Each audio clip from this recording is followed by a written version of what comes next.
So, a question that I get asked a lot is as a reseller, should I have a booth if I sell vintage or should I just sell it all online? And if I'm doing good in one, why should I have both? And today I'm just going to talk to you about why I have both and how they have both helped me succeed.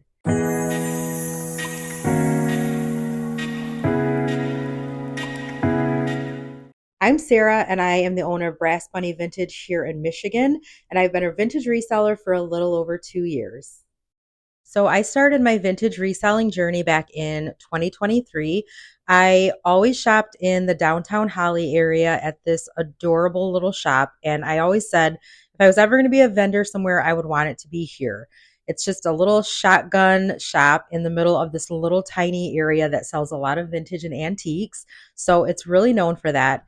And at the time, I was just selling like crafted signs, farmhouse type decor, that type of thing. I really wasn't really into vintage like I am now.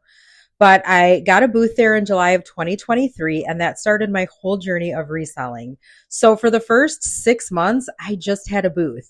And I loved it so much that January of the following year, I got a second booth. And then March, a few months later, I got a third booth. So for almost a year between 2023 and 2024, I had three booths and it was a lot. And I'm in Michigan. So the winter months and sometimes even in the summer, local stores can be quiet and empty. And I was finding that, like, if it was not a busy day, obviously people weren't shopping, they weren't making sales, especially in the winter months when it seems like we can have, 10 snow days a month. So I quickly realized that I needed to shift part of my business to the online space because all of my inventory that was just sitting in booths could be online and making me money literally while I slept. So, actually, the end of 2023, I decided to reopen an Etsy shop that I had started years previously and really never done anything with. I started with just a few items. Now, Etsy is a handmade marketplace. It used to be really just for handmade only and vintage. I know a lot of things have changed in Etsy in the last decade and not everything for the best, but we can do a whole different video on Etsy and its up and downs. But I knew I wanted to sell vintage because I was moving out of the DIY and handmade space that I had been in for years. So I went to the local thrift store, hadn't been in a thrift store in years, and I just looked for a couple of vintage pieces that I could start my Etsy shop with. Now, I had a leg up because it was the month of November, which, if you're going to be on Etsy, fourth quarter is the time to do it. I also found some great, like, just, I think they were just ornaments that I found at the thrift store. And I immediately went home and maybe put 5 or 6 things in my Etsy shop. And every day I tried to list one thing. Within my first week, because it was November and I was a pre established Etsy shop, I had a sale. The next week, I had a couple more sales and so on. And if you don't know, Etsy, they probably have the lowest fees, but they also have the best margins if you're reselling vintage. But that was my start into the online space. And by January, I had made more on my Etsy shop in the online space than I did in two of my booths because, again, Michigan in January. So I immediately knew, okay, this is so great of an outlet when I'm not making sales in my booth space. And I was starting to actually take little things out of my booth and just put them online.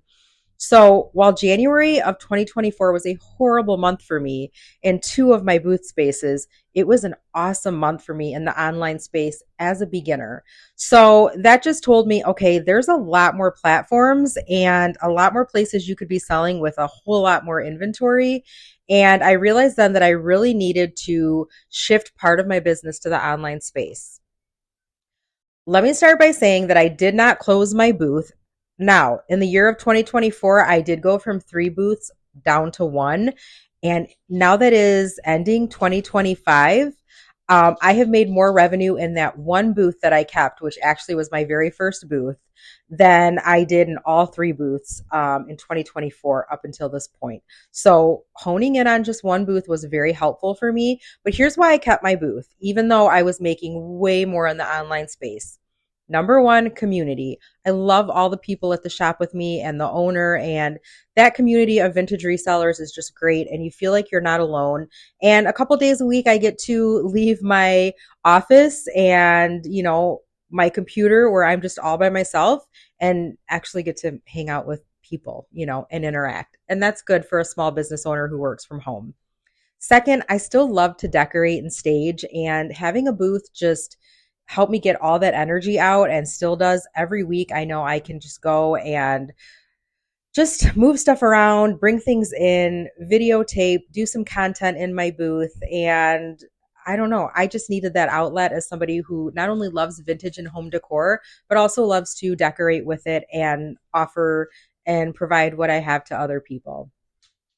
And the third reason I kept a booth is because I did learn how to make it financially worth it for me. Yes, there's booth rent. Yes, there's commission. You're going to find that no matter where you have a booth. But if you learn to source properly, then you will always make a profit. Since I went down to one booth, I have always made a profit, and it's always been way more than I had with three booths. All right, quick break because I think my dog wants to go outside because I'm recording. So I will do another video that goes more into my process of how I set up to ship online, but don't be discouraged by it. It's so much easier than you think. And no, I do not go to the post office every day. In fact, I never ever walk into a post office thanks to porch pickup through USPS. But again, I will get into a different episode on that. So after having three booths for almost a year, I was really just spreading myself thin, and I found myself not enjoying the booth life, which was weird because I had always really enjoyed it and just loved everything about it. But my paychecks were showing that I wasn't enjoying it either. So the beginning of 2025, I got rid of my, I think, second booth, and I went down to just my one booth where I had started. And I began to source better. And since then, all of 2025, I have not had to owe on my booth, and my checks have been way better than they were the previous 2 years. So, should you have a booth and an online space? I'm going to say that I think the answer to that is yes. Now, if you're somebody who doesn't care about decorating, doesn't really care about community, like you're extremely introverted, then a booth may not be for you. But if you're somebody who loves all that and really needs that as somebody who sits at home self employed and alone and kind of lonely, like the self employed life can be, then I highly suggest you keep your booth. But I've always said there's nothing wrong with having a brick and mortar and a local place to shop because people do love to shop local and it's fun. But if you do want to make money while you sleep, then eBay, Etsy, Poshmark, just a couple of the places that I sell are great for that. And if you grow your audience and build it enough, you can actually have your own website too. So in November of 2023, which is about 6 months after having my very first booth, I opened or reopened up my Etsy shop and started selling only vintage there. Then I realized, sometimes I have down months in just one platform. Maybe it would be better to have multiple platforms and just cross list. So in May of the next year, 2024, I opened up my eBay shop. And right after that, I opened up a Poshmark shop because by this time I was starting to add clothing to my booth or shop for vintage clothing, lingerie, things like that. Which now Poshmark, I do home decor and everything on. But that was a really great transition for me too, because after that, I noticed that outside of like the holiday heavy shopping months, platforms just kind of went up and down. Like even now, I will do great on eBay one month and terrible on Etsy, great on Etsy the next month and terrible on eBay and so on. So it's great to have cross listing features. And just to throw a plug in, I have used Vendu for almost 2 years now to cross list. It makes it very simple so that I can literally just click on add to Poshmark and add my item and just do it within seconds instead of having to literally sit down and list across. So I will put my Vendu code for you to get a discount if you want to try it. And hopefully you'll love it if you're somebody who cross lists. I could not do my business without it. It would definitely affect my revenue. So here we are. It's currently August of 2025. I have one booth which has done better this year than all of the other years. I post daily to eBay and then I cross list it to Etsy and Poshmark. And most recently, the last few months, I've been testing out Facebook Marketplace in my local area for larger things that I don't want to ship art, and even furniture. But I have actually found Facebook Marketplace to be very profitable. Here's the thing with Facebook Marketplace, it's also an algorithm. The more you list and the more consistently you list, the more it will boost you into the algorithm so people locally will see your posts. I actually had a better month on Facebook Marketplace last month than I did on Etsy. So, really, give everything a try. You just never know.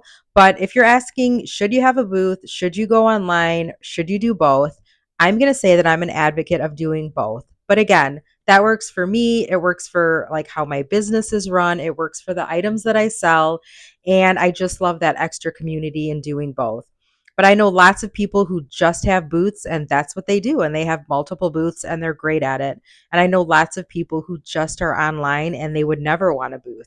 So you really have to look at what you're selling, what kind of time you can put into it, how much you can source, and just see if it's the right fit for you.